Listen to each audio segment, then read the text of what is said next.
Good morning. I'd like to call the regularly scheduled meeting of the Board of Selectmen to order. It's Monday, March 7, 2016, and it's 8:30.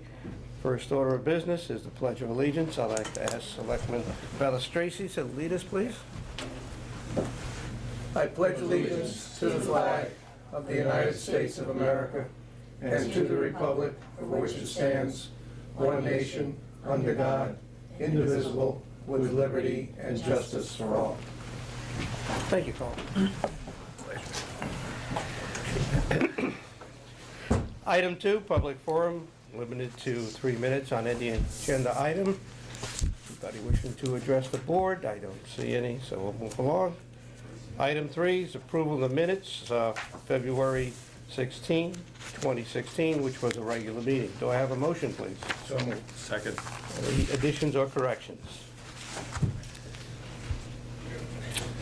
Nobody? Okay. All those in favor? Aye. An abstention. Motion carries with 1 abstention. Okay. Item 4, Deputy Police Chief Jack Dunn. Consider and take possible action on the purchase of body armor off the state bid. Good morning, Chief. How you doing? Good morning, Mr. Mazza. Doing well. Memo and packet I sent to you, reference Lieutenant Provicher doing a study for us on the new vest. Every year we have to order new body armor that expires over every 5 years, so we have to outfit different officers. There's 18 vests this time. The number is larger than normal because 5 years ago there was a product called Xylon that was in the vest, and it was deemed to be not bullet resistant enough, and at that time the vests were replaced in one large amount. The 18 number is lower than what was normal due to people retiring and people leaving between the 5 years, so based on the price with the state bid, it comes to $844.88, but with the vendor we're using also through the state bid, they're offering a discount of $767 per unit, which is a total of $13,806 to purchase these. Okay.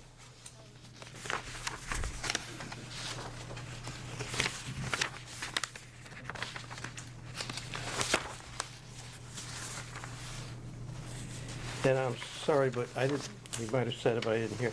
What's the life of these vests? Chief? They're ordered every 5 years. They give an expiration of 5 years where they warranty them for that amount, where they feel they should be replaced. Okay. So although we order them every year, there's different amounts depending on how many officers we had at that time during the 5-year mark who were hired during that year. Okay, great. Okay, we need a motion to approve, please. So moved. Second. All right, any discussion? Door shield. It said no door shield. What's that? Yep. It says 2 vision carriers, no door shield. Is that just some part of it or something? The Thor Shield is on the older vest we ordered Thor Shield, it actually protected against tasers. So in the event that you had your taser taken from you, the covering on the vest would actually repel a taser impact. So we felt that we didn't need it, so we cut it out of there. Okay. It was marketed for several years ago. It was on most of them, but they're kind of pulling it off. That's all good. All right. Any other discussion on the motion? All those in favor? Aye. Aye, unanimous. Thank you, Chief. Thank you very much.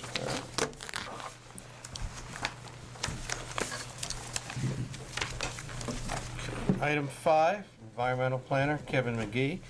5.1, consider and take possible action to award a bid 12-1516 haying harvesting crops portion of Dudley Preserve, which is town property. Good morning, Kevin. Good morning.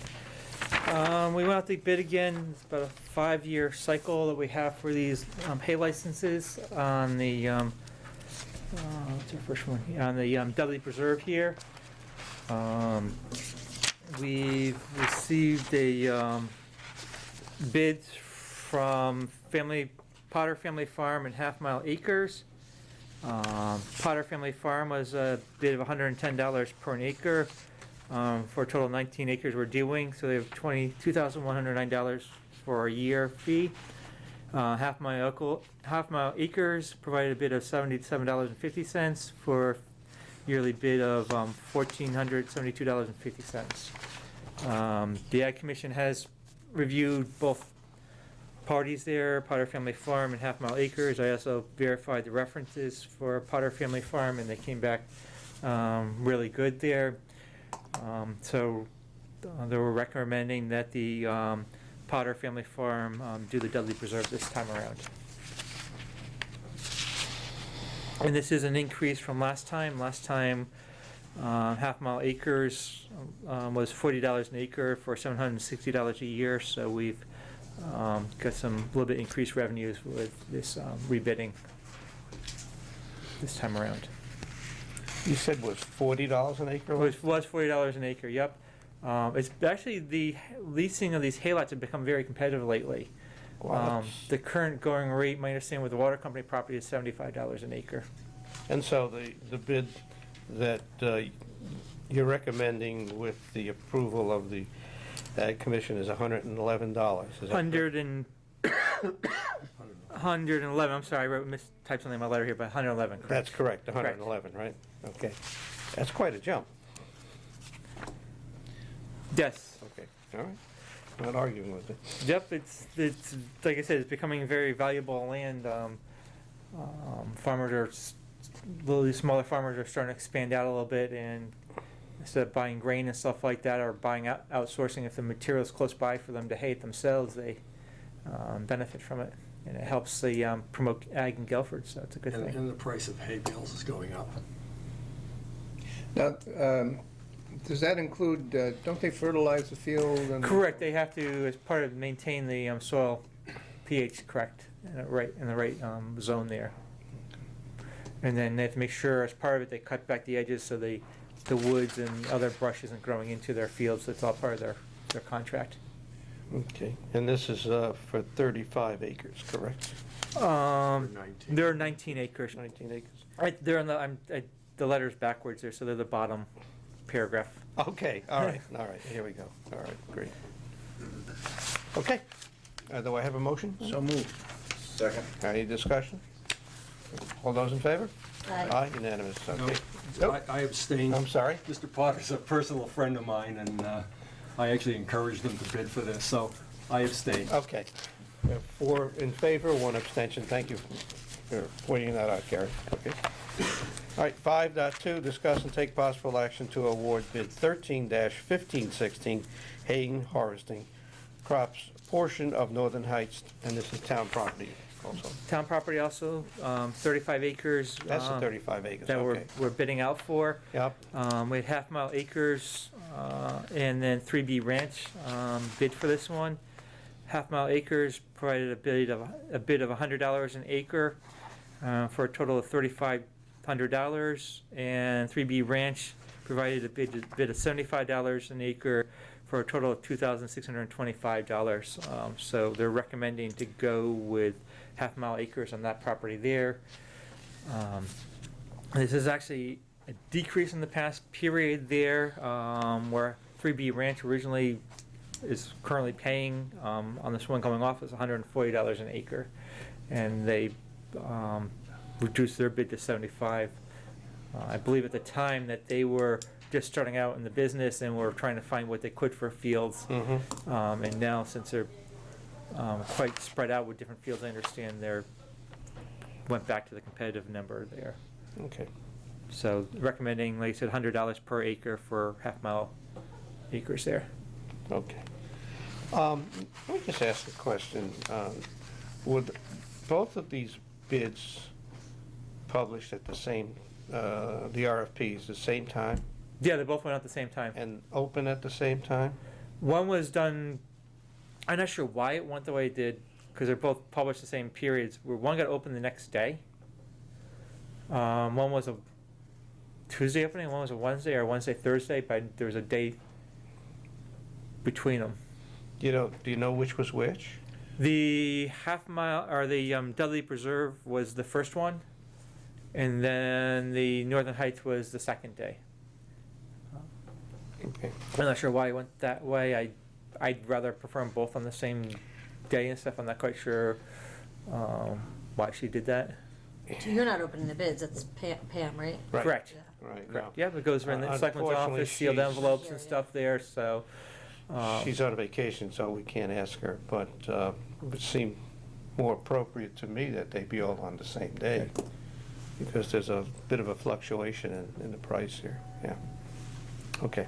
So there's. Of course, there's a different acreage too. You have different acreages Yeah. and different neighborhoods, all that. Okay. Transportation and stuff like that Well, are all yeah, the varied. other thing is the winning bidders were the closest bidders. Yeah, So they have less transportation. It's a lot easier to do a lot down the road from you than it is to go cross True. town, okay, which is, okay. Okay, And they all have the same contracts between the two fields. There are nothing difference between them. They all have to do the same amount of work and upkeep of the properties. and these are both 5-year contracts, Kevin? They're 5-year contracts, which, little over 5-year contracts, which work out to about 6 seasons of them using the Mhm. fields. Okay. Okay. Right, I think we need a motion. So moved. Second?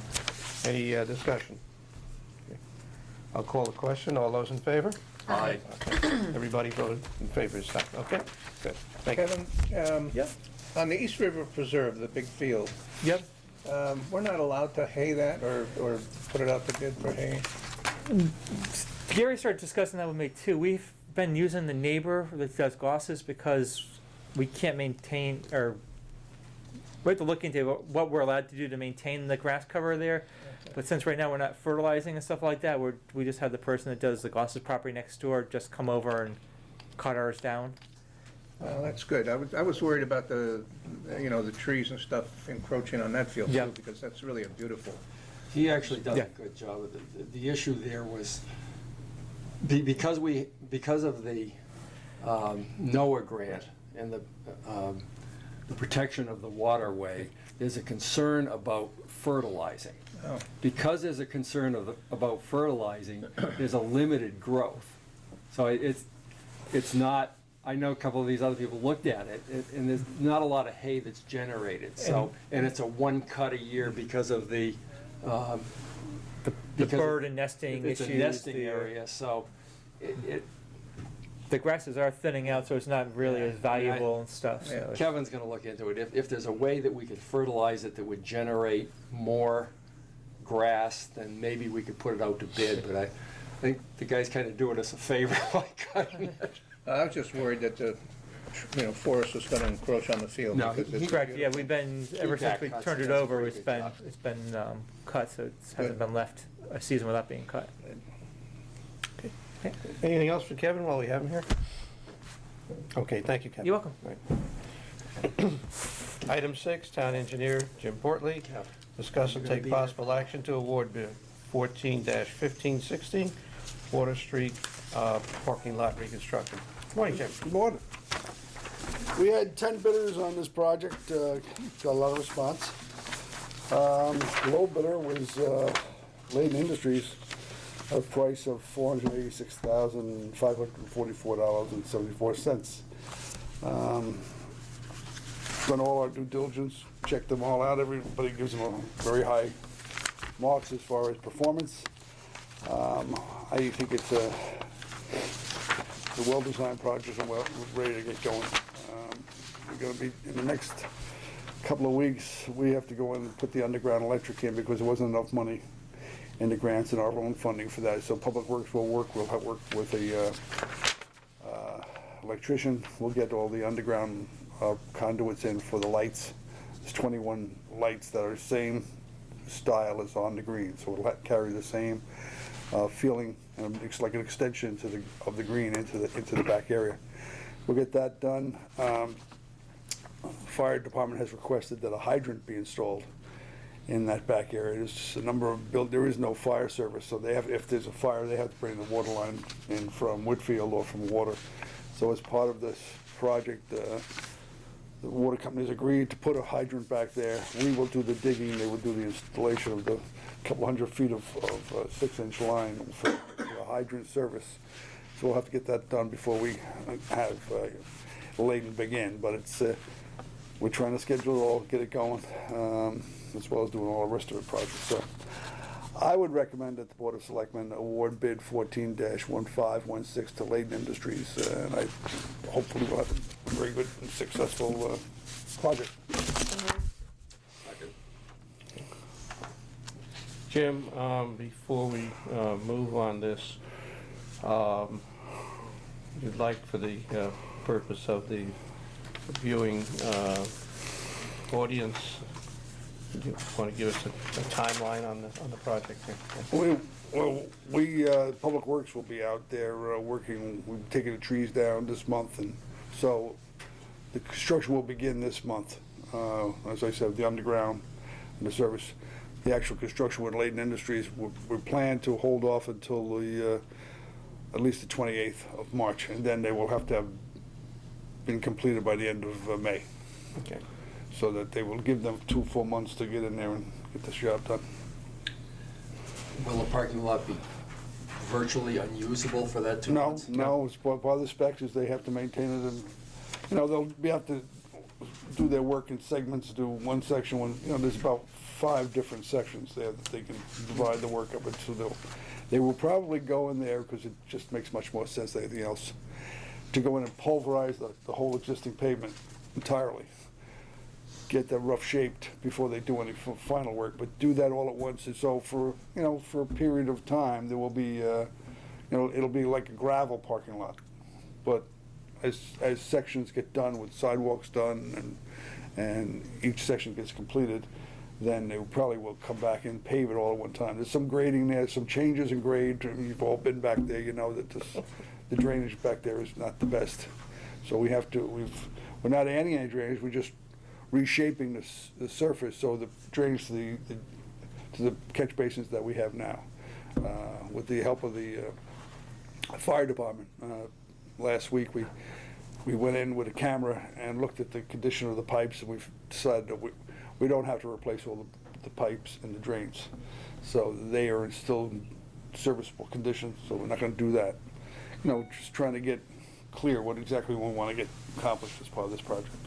So it's the parking lot, to answer your question quickly, it'll be serviceable.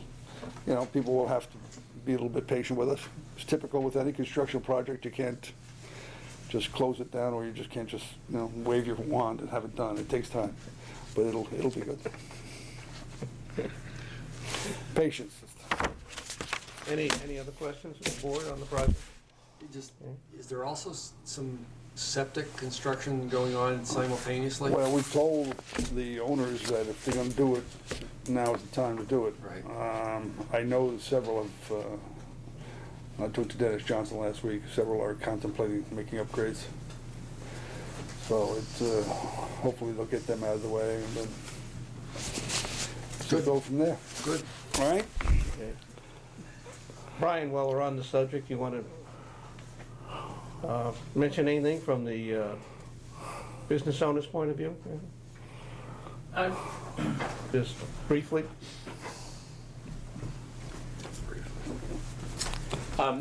There's not a lot to mention at this time. I mean, now that Jim has this awarded, we'll get together on the schedule so we can start notifying all the owners, and we'll try to work on a program to advise them of when areas will be torn up so that we can help coordinate them moving cars around and parking so their businesses have the least amount of disruption we can have.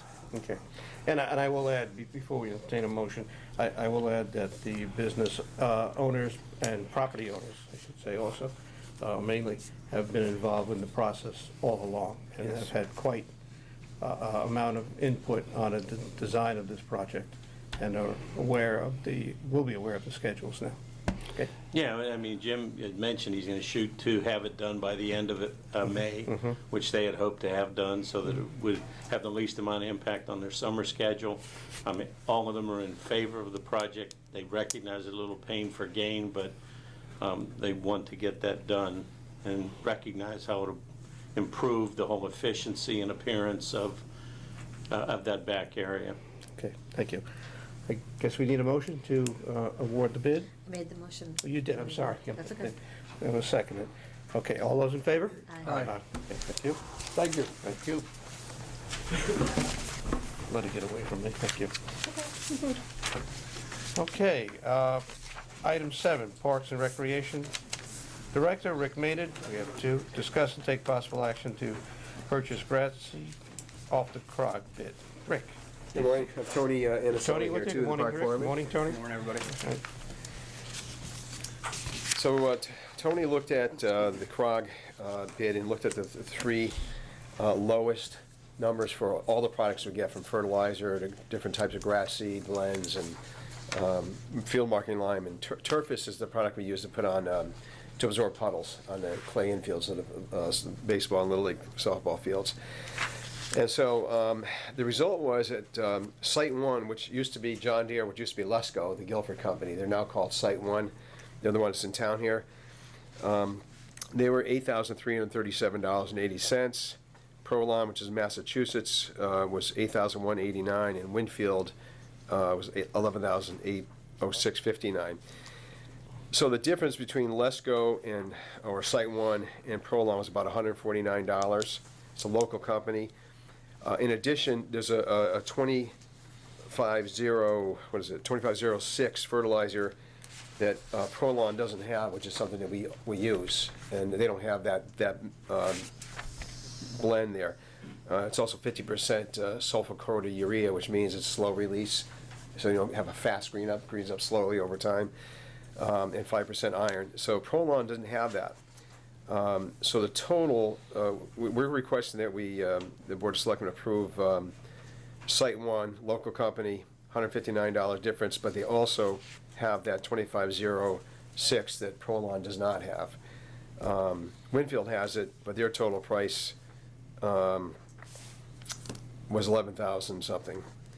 So we're requesting the Board of Selectmen approve $10,107.50 for Site 1 for the purchase of all those products: fertilizer, seed, lime, and Turfus.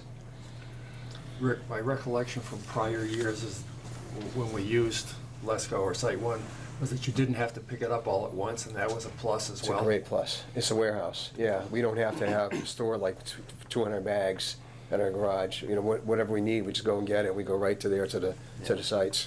And we're limited on space, so it helps to be able to go there for Yeah, a that's lot a of good products. point. And they're right on Soundview. Right. Yes. They are. Yeah. And their seed is tested. Right. As well. Okay. I requested seed tests from the other companies, and I did not receive a response. So that's another thing that we're pretty Where is concerned Prolon located? about. Massachusetts. And we would have had to go pick it up. They will deliver. deliver. They will deliver. But then you have a problem with But they storage. deliver all at once. Yeah. Yeah. For No, the I most understand part, that. I was gonna say, if we had to go pick it up, it's $200 anyway. Yeah. And you know, I think the important thing too is not all grass seed is equal. You know, that's why Tony asked for the seed trials. We know the product from Site 1.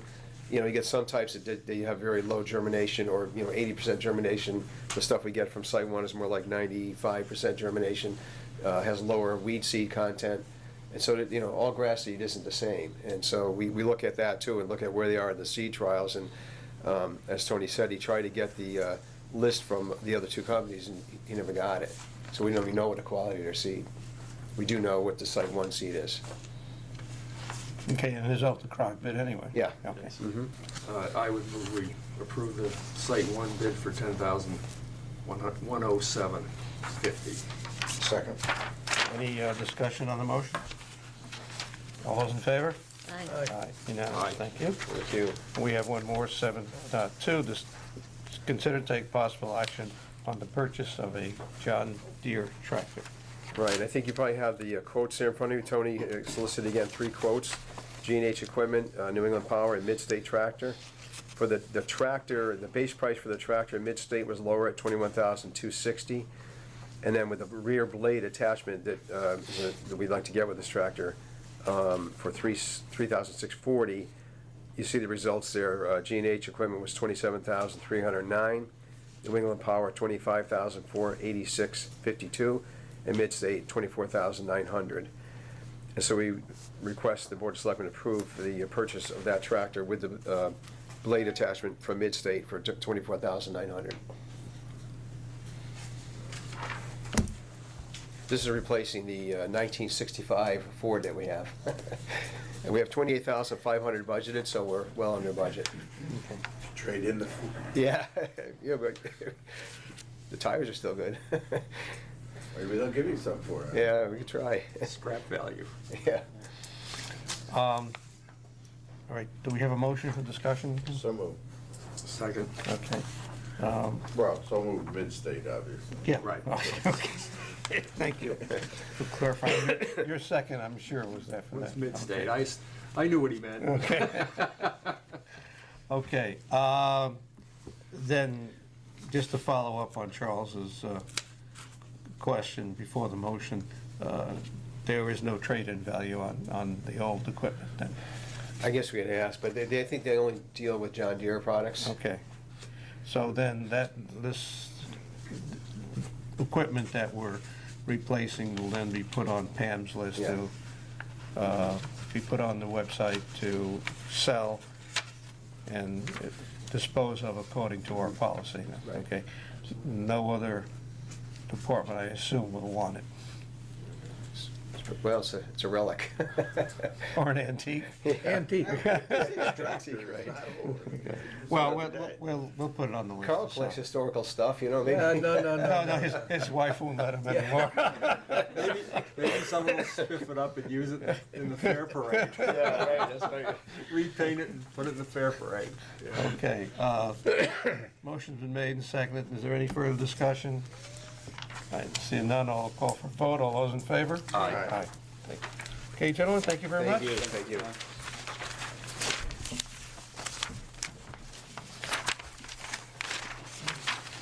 Item 8, Economic Development Coordinator, Brian McClone, Town Planner, George Kroll.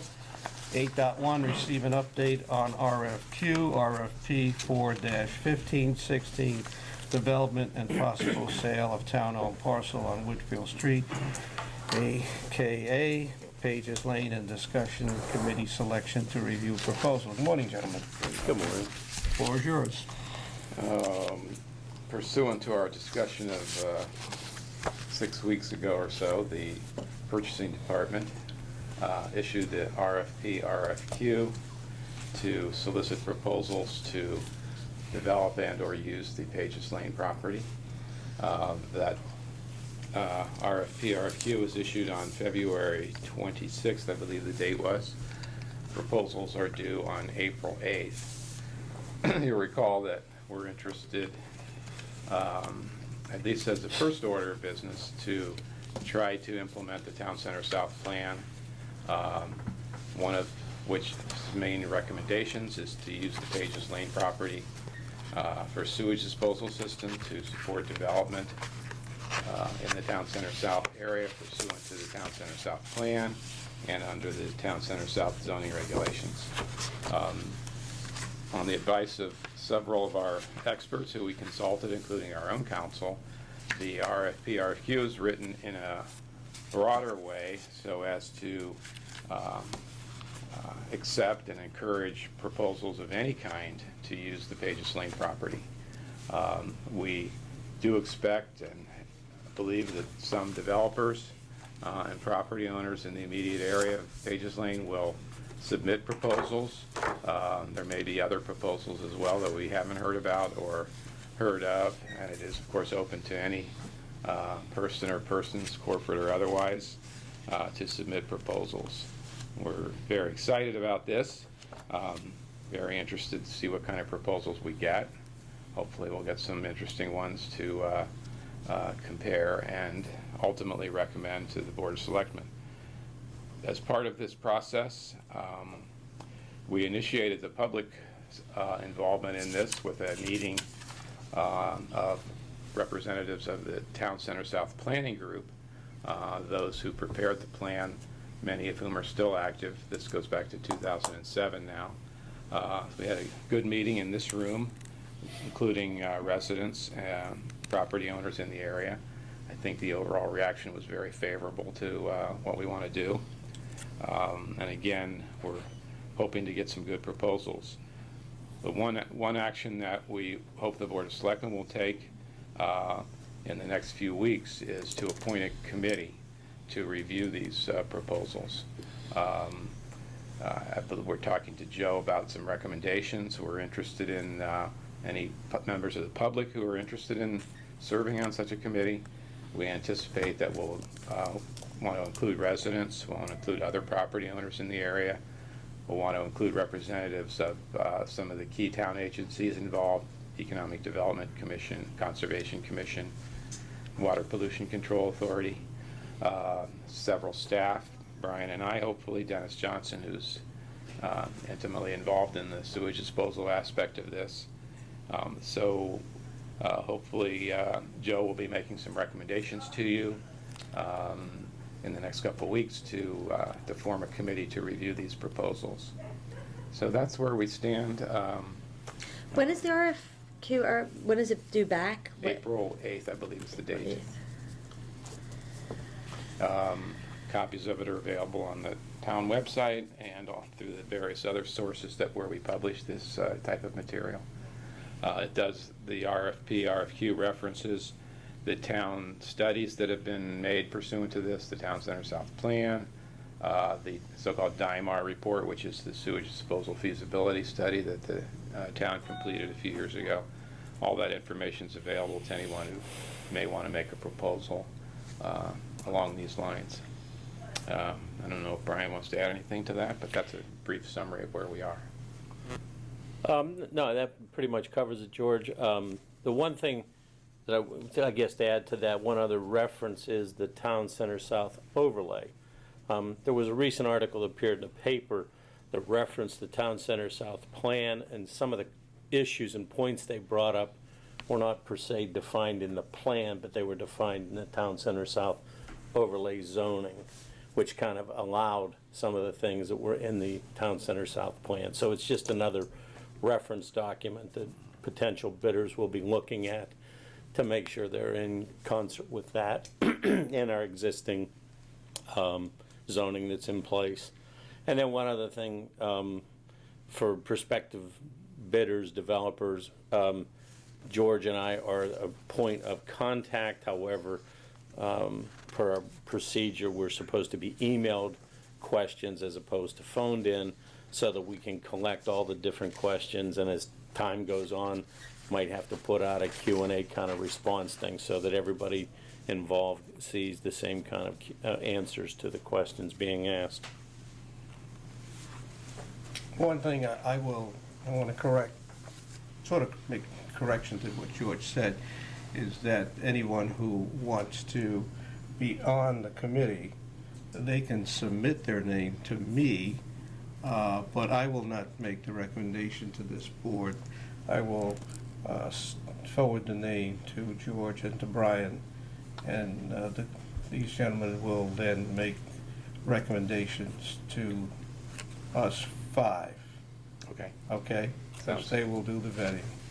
Sounds good. And I did have one young lady approach me by way of email, and when she read the story in the paper about the meeting that George referenced, that meeting I think was held February 11th, correct me if I'm wrong,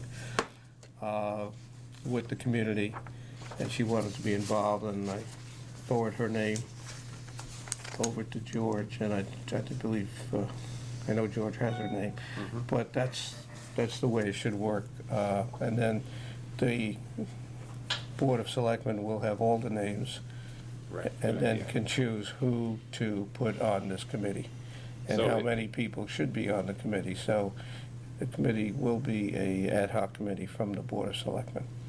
So if people are interested, they should contact you, or would you rather they contact Brian or I? Either one, Okay. okay? But eventually, it'll be forwarded to you gentlemen there, okay? Thank you.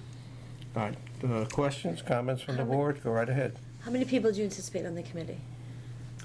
Or would you, That's a good question. only because we're doing this so that people know? Right. I mean, there's always a balance between wanting to have a lot of representation, but on the other hand, not have so many people that you can't Right. realistically or expeditiously make decisions. So I would say on the order of 7 to 9, something like that. That's usually what seems like That to do. seems like a good number, at least that's the conventional Is wisdom. that citizens or including staff?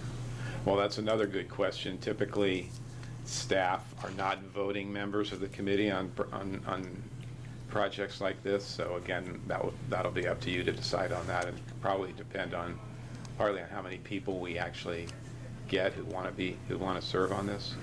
The only other thing I would encourage all of the citizens of the town, I mean, I don't think staff should be on the committee, you know, I've Okay. stated that already. And obviously, there's a logic to including people that, you know, in the area are familiar with it, but it's also a valuable piece of property for all of the taxpayers of the community. Absolutely. So I would encourage anybody from any area in the town that's, you know, concerned about, you know, future development in that area to come forward. Great. The only thing I'd probably like to add to all this, just as a point of clarification for the public, in some of the correspondence or some of the questions that have been out there, some people have been led to believe that this area of Pages Lane is going to be an above-ground sewage disposal plant, you know, with the circulating stick and the whole thing. And that isn't the intention at all. But some people have gotten that idea that, you know, it's going to be above ground, it's going to be ugly to look at, it's going to smell and all those kinds of things. I mean, what was envisioned or is envisioned, it's basically a sewage disposal system like you have in your backyard. I mean, it's going to be underground. The majority of this is an advanced treatment system, and Dennis can tell us more about all the mechanics of all of that, but there's pre-treatment that goes on even before it gets to those leaching fields, and that's what's going to be there. And just as a reminder, I mean, this property, you all know, was purchased in and around the 70s for this consideration down the road. I understand that this RFP and how it came to be is that we are not precluding that is the only option that we're going to. That's true. That's definitely correct. That's true.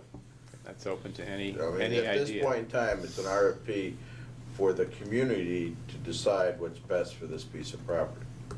Correct. Yes. Well, we are. Within the parameters that Right. exist, I understand Right. that part. We are looking for people to propose to use it with a commitment to use it according to that Right, but I'm purpose. talking about the committee Right. deciding factor. It isn't, Right. you know, they're not deciding which, you know, treatment plant it is. No. It's what to do with this property. Right, right. But Yeah. it's not, it's as distinguished from, I say, for example, an open public hearing where we're interested in ideas. No, but that may be part of it Right. later on. Yes. But apropos of that, George, Yes. I sent you an email, and this predates us, but could somebody research what actually the intent of the purchasers in, I think, 72 was, and whether there were any resolutions at that time? That Or would have caveats, that or would have was it a predated the grant Land money, or- Acquisition yeah. Commission, but I presume it had to go to a public hearing and Well, maybe I can tell you vote. what happened. The state legislature mandated that all coastal towns buy property and begin to prepare to put in municipal sewage disposal. Well, or a John- sewer avoidance program. Yeah. Many people, you know, John- think that sewer avoidance was this.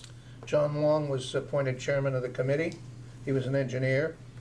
But then before anything, we purchased the land for that, but before any plans could be drawn up, a new legislature came in and changed the law again. So we own the property, but we hadn't done anything, we hadn't moved forward with any other plans, and then the state legislature, a new legislature. And that's came in and when changed. the more regulations came into effect over homeowners' septic systems, and that was the sewer avoidance plan. We had to, each community had to have a plan to avoid contaminating wells and everything else. And one of the option was to start planning for municipal sanitation or have a plan to regulate homeowners more to Right. keep their private systems up to date. To further answer your question, we haven't done a full title search. However, prior to doing the DIMAR study and spending the money to do that, we did research whether there were any restrictions preventing us from using the property, or were there any restrictions that precluded us disposing of the property? Was there any kind of requirement from the state or anyone else that we retain ownership of the property for the purposes of a sewage disposal system? And the answer to all those questions was no. We're totally free to do whatever we want with the property. There's no restriction either via the original purchase or via the funding for the purchase or via the state, any state sanctions or interests that preclude our using it according to the, whatever purpose we have. You probably know there's some issue about, with respect to the access to the property. We don't have deeded access, quote unquote, at least as far as the title research that we've done so far. However, we have used the property for 40 years as access over so-called Pages Lane. So again, that would be one of the questions that would be researched as part of any title search. So the answer is we haven't done the full title search, but we do know with a very high degree of confidence that we're totally free to do whatever we want with the property within the normal parameters of such things. Mentioning the Land Acquisition Commission, I think that's that's also a body that probably needs to be represented on this committee that we're attempting to form. Was it acquired entirely with town money? I believe so, Yes. although I'm not totally positive of that.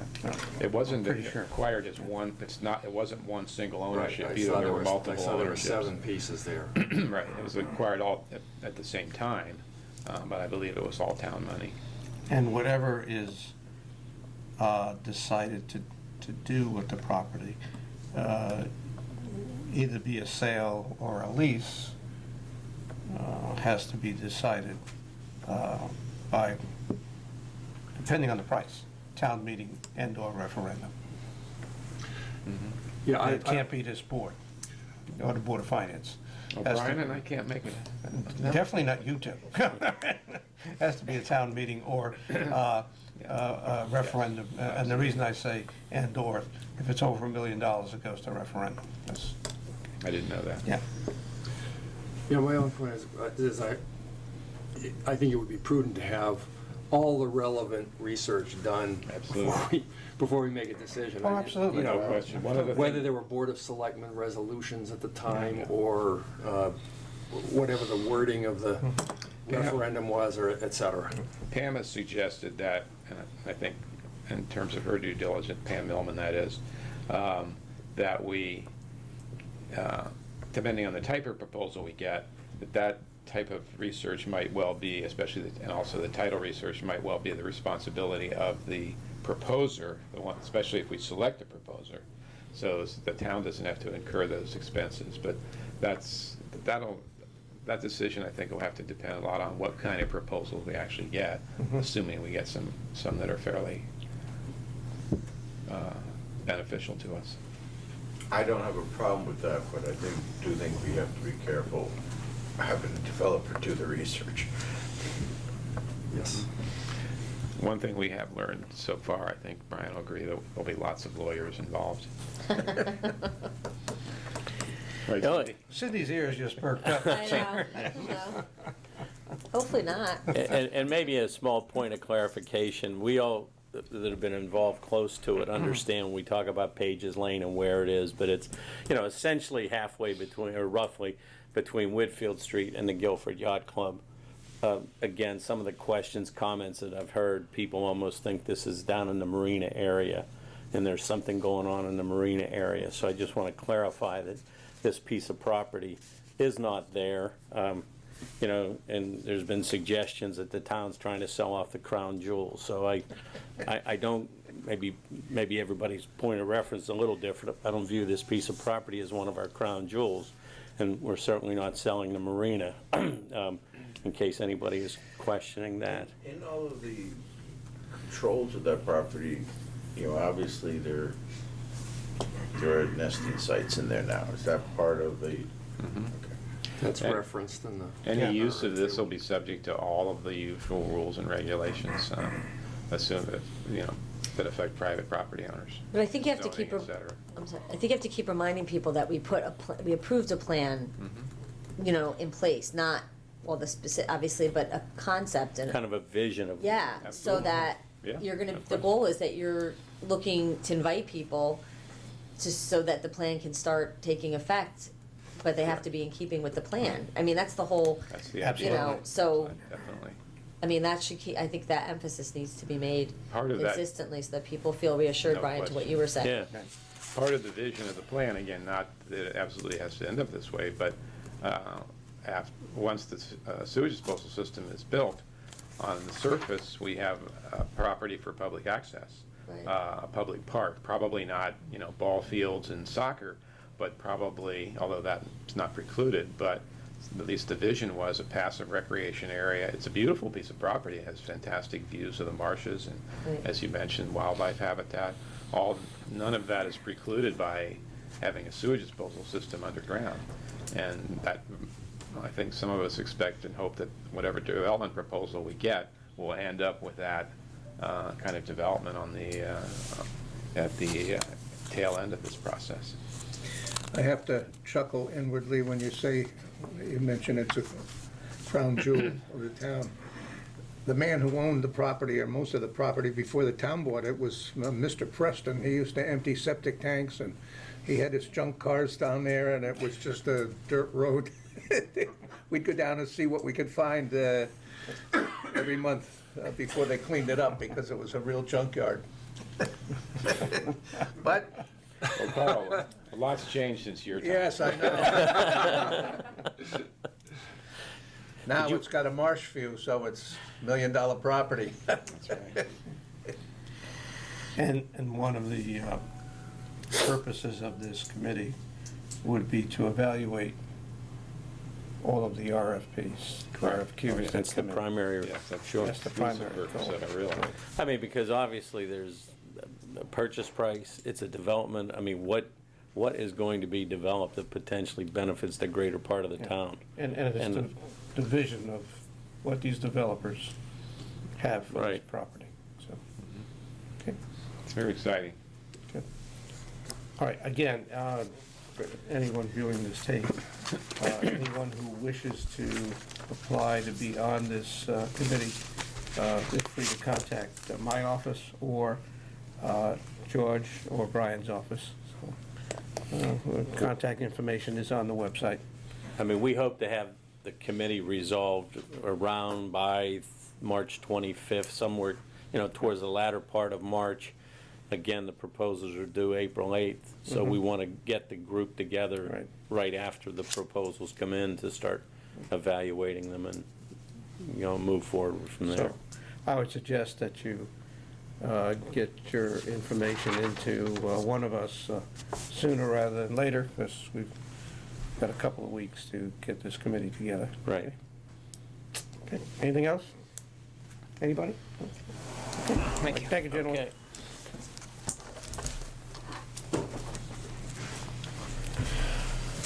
Item 9, appointments and resignations, 9.1. Excuse me, act on a recommendation to move Eric Hedberg from an alternate to a regular member of the Guilford Lakes Golf Course Commission to fill a vacancy for a term to expire September 30th, 2019. Do I have a motion, please? Second. All those in favor? Aye. Unanimous, thank you. 9.2, act on a recommendation to reappoint Laura Milas to the Conservation Commission for a term to expire February 28, 2020. Moved. Second. Second, all those in favor? Aye. Aye. Act on a recommendation to reappoint Jeffrey Parker as an alternate on the Inland Wetlands Commission for a term to expire February 28, 2020. So moved. Second. All those in favor? Aye. Unanimous. Act on a resignation from Mary Beth Marks from the Water Pollution Control Authority. So moved. Second. With regrets, please. Thank you. All those in favor? Aye. Aye. Act on a resignation received from Shelley Green from the Conservation Commission. So moved. With So moved. regrets. With regrets, Deep sir. regrets. Yes. All those in favor? Aye. Okay. All right, we reappoint one and we lose one, okay. The commission.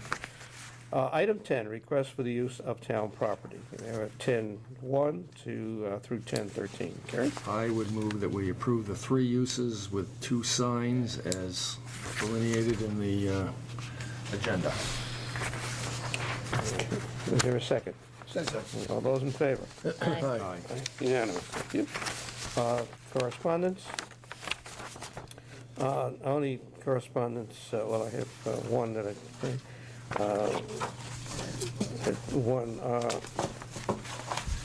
young lady down at Tuttle's Point keeps asking about the road elevation, and I keep writing back saying it's coming this summer, and that's all I can say.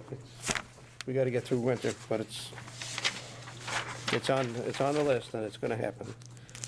Okay, and the other correspondence I mentioned about the Sages Lane. Old business? Anybody else on correspondence? I'm sorry. No? Old business? Any? Okay, just a piece of old business I have to remind the seniors about, we're in the enrollment period regarding the senior tax freeze program. It began February 1st. It ends May 15th. If you are in the program, a reminder, you have to reapply every year. If you want to join the program, you have to apply in the assessor's office. And you have until May 15th, and you have to bring a copy of your 2015 tax return. And other documents, see the assessor's, staff in the assessor's office for what you need to apply, okay? But don't delay. It's a good program. You don't want to miss out on it, okay? That's all I have for old business. Any new business? Gary? Old business? Yes, sorry. Maybe old or new. A reminder that there's a meeting Wednesday the 9th, at the community center on solar. And just following the correspondence that went around,